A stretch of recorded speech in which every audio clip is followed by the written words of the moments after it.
नमस्कार, मैं हूं आयुष त्रिपाठी और द पॉइंट में आपका बहुत बहुत स्वागत है। फिलिस्तीन और इजराइल के बीच ये विवाद करीब 75 वर्षों से चल रहा है।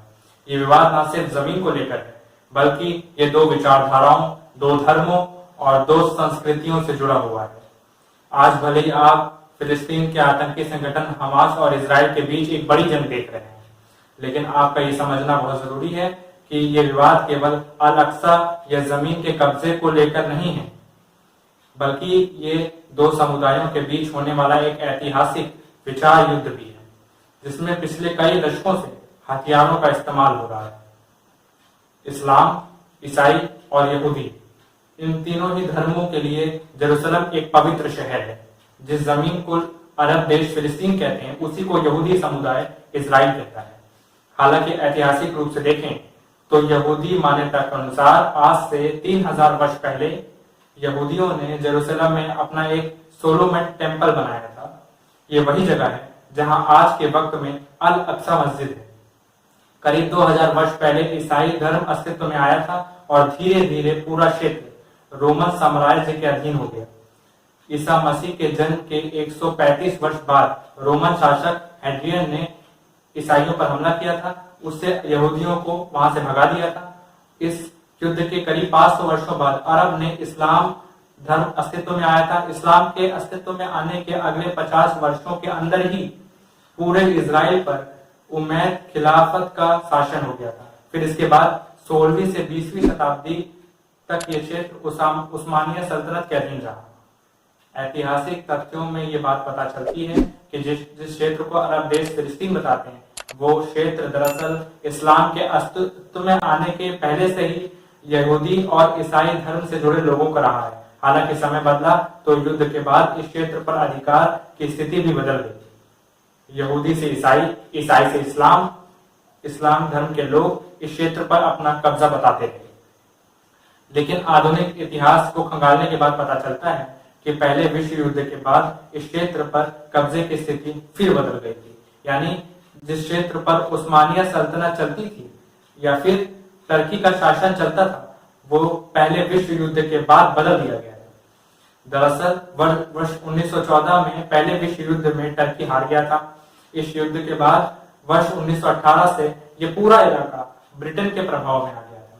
ब्रिटेन इस पूरे क्षेत्र को, प्रशासनिक व्यवस्था को चलाता था। वर्ष 1917 में ब्रिटेन की ओर से एक पत्र लिखा गया था, जिसे द बेल्फोर डिक्लेरेशन बोला जाता है। यह पत्र ब्रिटेन के विदेश सचिव आर्थर बेल्फोर ने यहूदियों के जियोनिस्ट फेडरेशन के एक नेता लियोनल रॉचाइल्ड को लिखा था। इस पत्र में लिखा गया था कि ब्रिटिश सरकार फिलिस्तीन में यहूदियों के लिए एक नया देश बनाने का समर्थन करती है और इसके लिए हर संभव प्रयास करेगी। दरअसल हजारों वर्ष पहले अपने देश से निकाले गए यहूदी यूरोप के अलग अलग हिस्सों में जाके चले गए थे, जहां उनके साथ भेदभाव और कत्लेआम हुआ था। इसकी वजह से 19वीं शताब्दी में यहूदियों ने एक आंदोलन शुरू किया था, जिसके तहत यहूदियों ने वापस इजराइल लौटना शुरू कर दिया था। इसके तहत इसी को जियोनिस्ट मूवमेंट कहा जाता है, जिसे जियोनिस्ट फेडरेशन जैसी संस्थाएं आज भी चला रही हैं।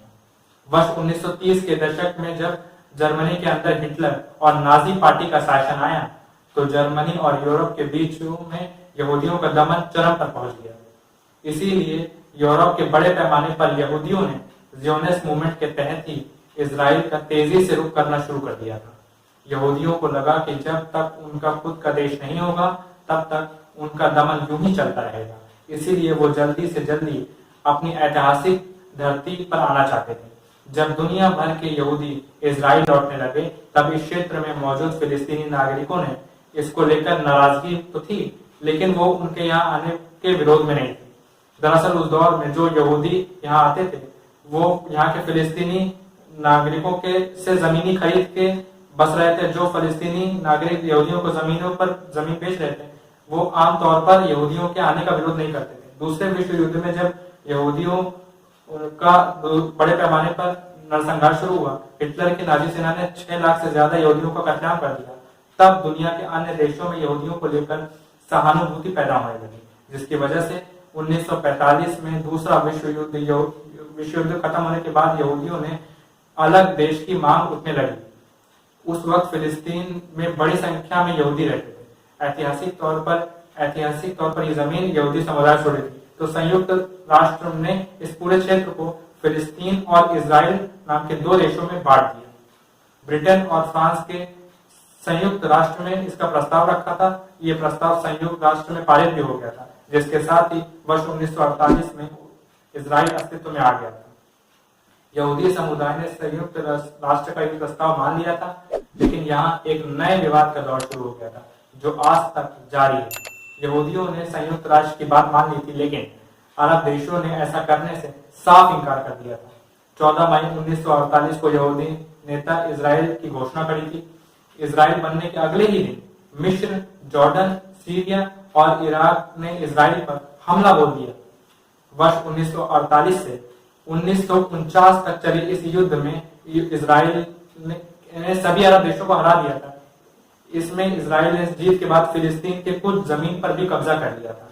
इस कब्जे के साथ करीब 7 लाख से ज्यादा फिलिस्तीनियों को पड़ोसी देशों में जाना पड़ा था। इस युद्ध के बाद फिलिस्तीन एक तरीके से पहले के मुकाबले और भी ज्यादा छोटे दो हिस्सों गाजा पट्टी और वेस्ट बैंक में बढ़ गया था। अब यहाँ से जेरूसलम से अधिकार की जंग शुरू होती है। वैसे तो ये यहूदी, ईसाई और इस्लाम तीनों धर्म के लिए पवित्र स्थान है, लेकिन 1948 के युद्ध के बाद जेरूसलम दो हिस्सों में बढ़ गया था, जिसमें पश्चिमी हिस्सा इजराइल के कब्जे में था और पूर्वी हिस्सा जॉर्डन के कब्जे में था। वर्ष 1967 में एक बार फिर इजराइल के विरोध और जमीन पर कब्जे की जंग शुरू हुई। इस बार मिस्र, सीरिया, लेबनान और जॉर्डन ने इजराइल से युद्ध किया। इजराइल ने एक बार फिर इन्हें हरा दिया और एक बार फिर से फिलिस्तीन से उनकी और ज्यादा जमीन पर कब्जा कर लिया। 6 दिन चली इस युद्ध में इजराइल ने गाजा पट्टी, वेस्ट बैंक, जेरूसलम, मिस्र की सिनाई रेगिस्तान और सीरिया के ओलान हाइट्स पर कब्जा कर लिया था।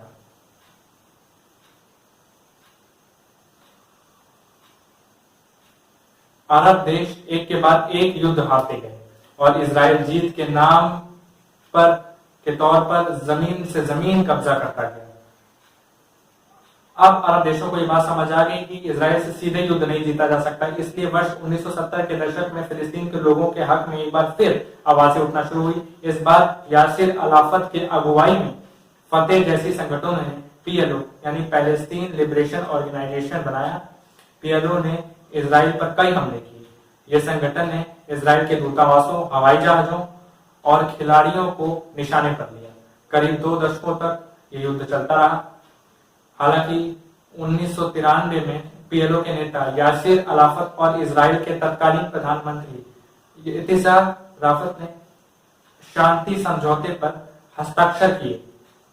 इस समझौते के बाद पीएलओ ने हिंसा और कट्टरपंथ का रास्ता छोड़ दिया, लेकिन फिलिस्तीन के ऐसे ही एक और आतंकी संगठन को यह समझौता मंजूर नहीं था। इस संगठन का नाम था हरकत अल मुकाबामा अल इस्लामिया, जिसे हमास कहा जाता है। हमास को वर्ष 1987 में मौलवी शेख अहमद यासीन ने बनाया था। अपने स्थापना के 1 साल बाद आतंकी संगठन हमास ने वर्ष 1988 में अपना एक चार्टर जारी किया था, जिसमें उन्होंने इजराइल को पूरी तरीके से खत्म कर देने का और फिलिस्तीन में इस्लाम की स्थापना करने की कसम खाई। यासीन को इस वर्ष इजराइल ने वर्ष 2004 में मार गिराया, जिसके बाद ओस्लो शांति समझौता के प्रयास चल रहे थे। उस दौरान हमास के आतंकियों ने आत्मघाती हमला किया। हमास ने इस हमले के साथ ही शांति समझौते का विरोध किया। वर्ष 1997 में अमेरिका ने हमास को एक विदेशी आतंकवादी संगठन घोषित कर दिया। 1967 के बाद से करीब 38 वर्षों तक गाजा पट्टी पर इजराइल कब्जा रहा, लेकिन इजराइल ने शांति प्रयासों को आगे बढ़ाते हुए यह तय किया कि वो गाजा पट्टी से अपने सैनिक बुला लेगा वापस और यहूदियों की बस्तियां भी खत्म कर देगा। वर्ष 2005 में इजराइल ने गाजा पट्टी को पूरी तरीके से छोड़ दिया और इसी के साथ गाजा पट्टी और वेस्ट बैंक का प्रशासन पीएलओ के पास चला गया। हालांकि इसी के अगले साल गाजा पट्टी में चुनाव हुए, जिसमें आतंकी संगठन हमास ने पीएलओ को हरा दिया। तब से लेकर अब तक गाजा पट्टी पर हमास का नियंत्रण बना हुआ है, जबकि वेस्ट बैंक वाले हिस्से पर पीएलओ का ही नियंत्रण है। हमास के आतंकी भले ही गाजा पट्टी से इजराइल पर हमला कर रहे हैं और इजराइल के सैनिकों से जंग लड़ रहे हैं, लेकिन हमास के टॉप अधिकारी कतर से ही आदेश दे रहे हैं। हमास को एक पोलिट ब्यूरो चलाता है जिसमें मुख्य रूप से 15 सदस्य होते हैं। इसका मुखिया है इस्माइल हानी। इस्माइल हानी हमास का पॉलिटिकल विंग देखता है। ये फिलहाल कतर के दोहा में। इस पोलिट ब्यूरो का चुनाव शूरा काउंसिल करती है। शूरा काउंसिल ही एक ऐसी संस्था है जो हमास को सुझाव देती है। हमास में दूसरा बड़ा नाम है स्नेह अल अरूरी। ये वेस्ट बैंक से जुड़े मामले देखता है। हमास में तीसरा बड़ा नाम है सलाह अन कटरी। ये हमास के कैद किए गए सदस्यों से जुड़े मामले देखता है। हमास में चौथा बड़ा नाम है यहाया सिल्वर का। ये व्यक्ति गाजा पट्टी से जुड़े मामले देखता है। हमास में मिलिट्री विंग के कमांडर यहाया सिल्वर इजराइल के जेल में 2 दशक से ज्यादा समय बिता चुका है। फिलिस्तीनी लोगों से जुड़े मामलों को हमास में खालिद मिशाल देखता है। हमास में जमीनी लड़ाई की जिम्मेदारी इज़ अद-दीन अल-कसर ब्रिगेड देखती है। इसका कमांडर है मारवान इशा और मोहम्मद दईफ। इजराइल पर 7 अक्टूबर के हुए हमले पर का मास्टरमाइंड भी मोहम्मद दईफ को बता दिया है। गाजा पट्टी पर हमास के सरकार ने प्रधानमंत्री है इसाम अल दालिश। ये अपनी सरकार में मंत्रालय, स्थानीय मामले और सेना से जुड़े मामले देखते हैं। हमास एक आतंकी संगठन है, इसलिए इसे खुले तौर पर विदेशी मदद नहीं मिलती, लेकिन वेस्ट बैंक में PLO को आर्थिक मदद मिलती है। ऐसा माना जाता है कि फिलिस्तीन के प्रवासी ईरान, टर्की और कतर जैसे दोस्त हमास को आर्थिक और सैन्य मदद दिया करते हैं। इजराइल में चल रहे युद्ध के बीच एक गुट खुद को असली यहूदी बताते हुए इस युद्ध का विरोध कर रहा है। इस गुट के लोगों का कहना है कि वो सच्चे यहूदी हैं और सच्चे यहूदी ज़ियोनिस्ट मूवमेंट के खिलाफ हैं। हमने आपको बताया कि ज़ियोनिस्ट मूवमेंट एक ऐसे आंदोलन का नाम था जिसके तहत दुनिया भर के यहूदियों ने इजराइल लौटकर वहां बसने का फैसला लिया था। ज़ियोनिस्ट मूवमेंट के तहत दुनिया भर के यहूदियों ने इजराइल को यहूदियों का देश बनाने की कोशिश शुरू कर दी थी।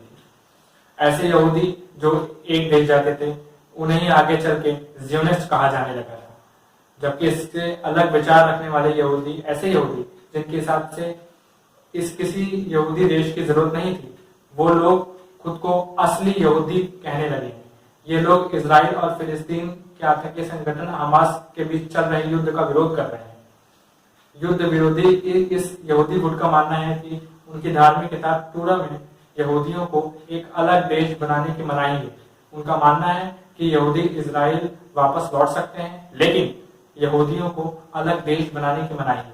उनके मुताबिक यहूदियों को फिलिस्तीनियों के साथ मिलकर एक ही देश में रहना। बहुत पुराना बिलीव कर रहा है, ये सिर्फ उनके लिए कोई देश का बनाने के लिए जरूरत नहीं है यहूदी के लिए। तो इसलिए ये लोग कहते हैं ये जो इजराइल अभी बन गया था बिल्कुल गलत बात है। ये तो फिलिस्तीनी वाले का उनके घर के ले गया था, तो इसलिए उनके ये मजबूत होना चाहिए। अगर रहना चाहिए, को एग्जिस्टेंस होना चाहिए, तो इजराइली में वापसी करना चाहिए। फिलिस्तीनी वाले का टेरिटरी है और उनके लिए कोई जरूरत तो नहीं है जो इजराइल के लिए कोई देश बनाने के लिए या कोई यहूदी वाले के लोग है बनाने के लिए जरूरत नहीं। तो ये लोग है वो उनका यकीन है, ये बहुत पुराना है, 5000 साल के पुराना है। वो कह रहे हैं ये हमारा हम सारी दुनिया में तो 1000 साल के पार ऊपर ज्यादा भी है। मतलब ये मुसलमान का, क्रिश्चियन हो या यहूदी है, वो सबको साथ के साथ में रहने के लिए, तो इसलिए कोई यहूदी के लिए देश का जरूरत नहीं है। तो they should leave with the society of the country. जो आज बुरा हालत हो गया वो जो फलस्तीनी वाले क्या हो गया था, ये सिर्फ वाले के जो नाजी वाले लोग हैं उन्होंने भगा दिया था यहूदी के लिए। वहां पर आ गया था इमिग्रेंट यहूदी, जो सेटलर्स आ गया तो ऑक्यूपाइड ऑफ फलस्तीन और पूरी टेरिटरी ले गया था। तो इसलिए आजकल का जो युद्ध चल रहा है, जो झगड़ा चल रहा है, तो अभी तक 100 साल पुराना है। तो सिर्फ इट इज यूरोपियन प्रोडक्शन और यूरोपियन रिस्पॉन्सिबिलिटी, ये तो जिम्मेदारी है, ये खत्म करना चाहिए। तो आशा करता हूँ कि ये विश्लेषण आपको समझ आया होगा। तो चलिए आज के लिए बस इतना ही। मिलते हैं आपसे बहुत जल्दी। तब तक के लिए आप खुश रहिए, स्वस्थ रहिए, सुरक्षित रहिए। नमस्कार।